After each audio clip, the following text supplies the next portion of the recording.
Hello guys. Kain na po ako ng lunch. So ito yung lunch ko.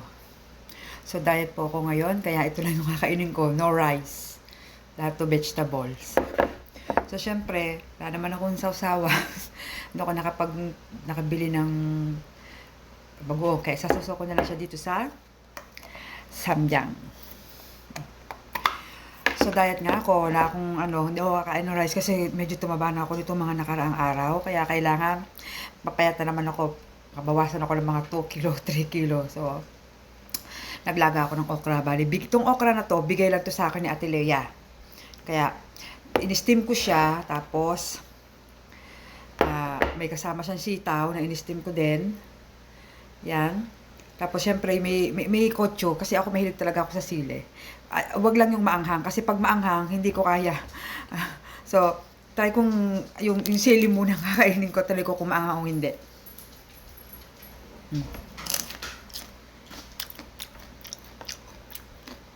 Oh, ang anghang! Maanghang. Maanghang. Okra. So, anong oras na yung kain ko? Ito.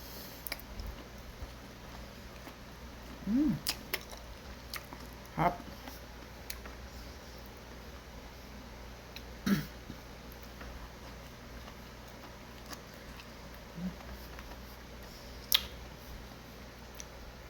Sitaw. Isang piraso.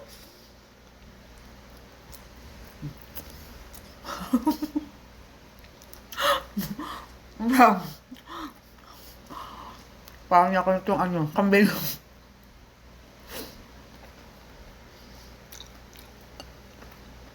Sarap. Ang bilis kong tumaba. Ang bilis naman din po akong pumayat. Kasi, pag gusto ko talaga, sabi nga nila maganda daw sa katawan yung okra. Ano ba to?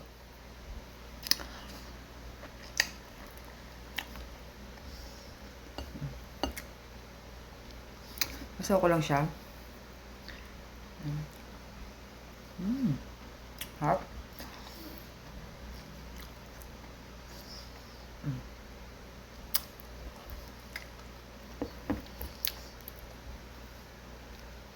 Tapos yung sili.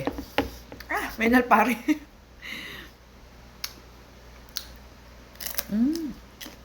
Harap.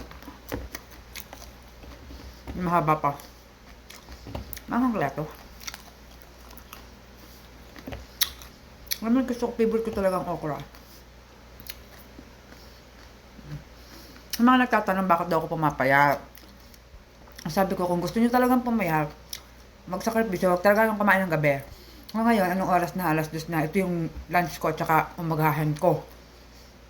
So, kamamayang gabi, okra na lang ang kakainin ko.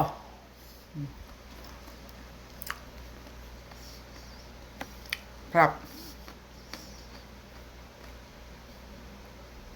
Gusto ko ng mga okra. Aray. Ang palaya. Sitaw. Ito. Kain tayo. Yun lang nag-alok. Ano to?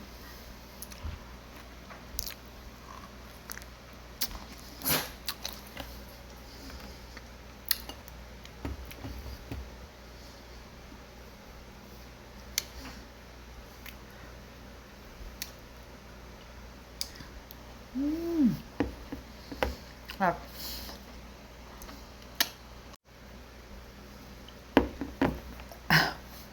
Sarap.